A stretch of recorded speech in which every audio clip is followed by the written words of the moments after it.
Can you also tell us about how to get started in typography in general as a beginner?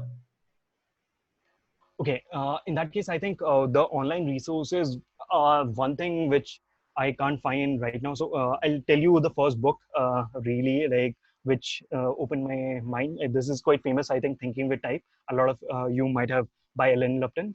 So that gave me like basic understanding of what type is and what kind of different applications which are there. So I think that's the like opening book, and then I have a list. I think yeah, that is coming in the resources section. That will be there. But again, I'll tell you a few books.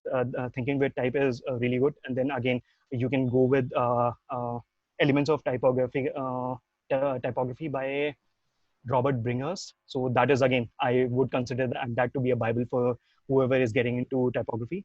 So in that case, and then another like a basic fact which I want to like I explained right now, like one clarification which people get confused between, that there is a differentiation between typography and lettering. So if you are into lettering, then you like you pick up.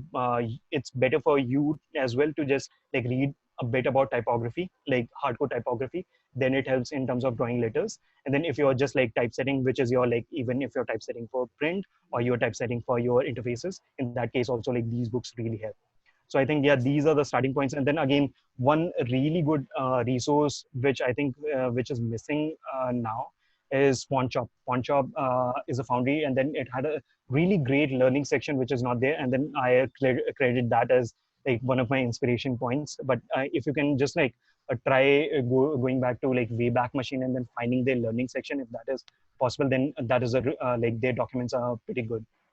They had this whole like PDFs which taught like different concepts in a very like refined way. So I think that is one good thing. And then you have to be very, in this case, slightly be um, very picky about where you choose your references in terms of typography, learning from whom, learning from where.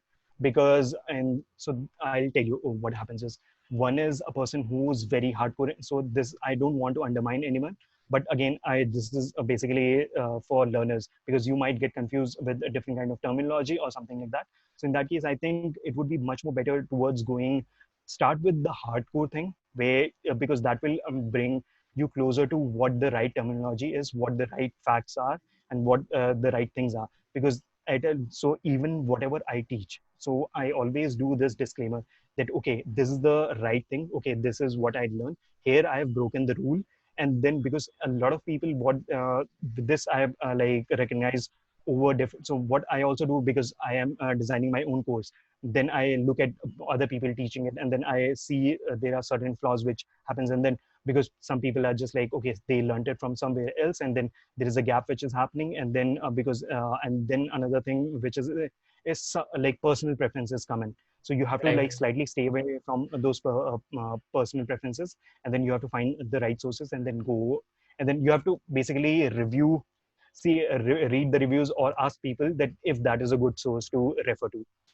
And then another book I got reminded is Details in Typography. So Nice. I think yeah. Yeah. That's quite extensive, actually. That's a lot of things for someone who wants to get started. But definitely, I feel this is this would be very comprehensive as well for anyone who wants to get started and wants to know exactly what to refer to. I just want to add one thing which I got reminded. Yeah. So recently, fonts, my fonts is sending an emailer. So one is their like promotional emailer. There is another is educational bit, which I think if I think I would recommend it to the listeners that just subscribe to those updates. And then I think it's like FYI or FYTI, something like that, which in which they kind of pick up one topic, and then like I think it's weekly or bi monthly, something like that, and then they send you updates. I think that would be another good starting point for you.